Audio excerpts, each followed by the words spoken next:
South Africa had surprise success in reaching the knockouts at the Women's World Cup, but the achievement highlighted their inferior pay when compared to the men's team, a team which has historically been less successful.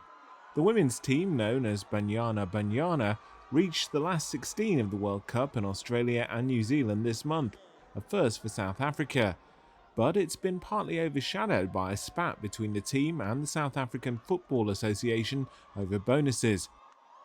The association said last month that the dispute had been resolved after a charity stepped in with a donation, but the row focused attention on discrepancies between the men's and women's teams.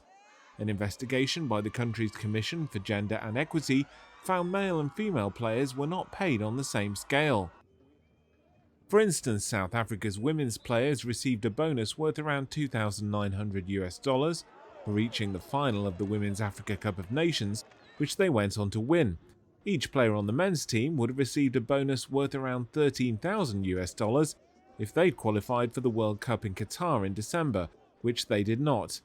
Former Banyana Banyana captain Portia Modise. Because you need to remember, we're coming from very disadvantaged homes. We become breadwinners.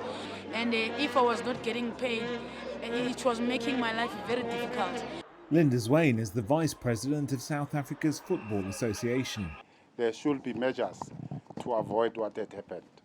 And it's not only on Banyana, on all our national teams, so that these matters, they don't derail and defocus the country and the association from the key issues of going to perform in a tournament. Differences in the pay for male and female soccer players is not unique to South Africa.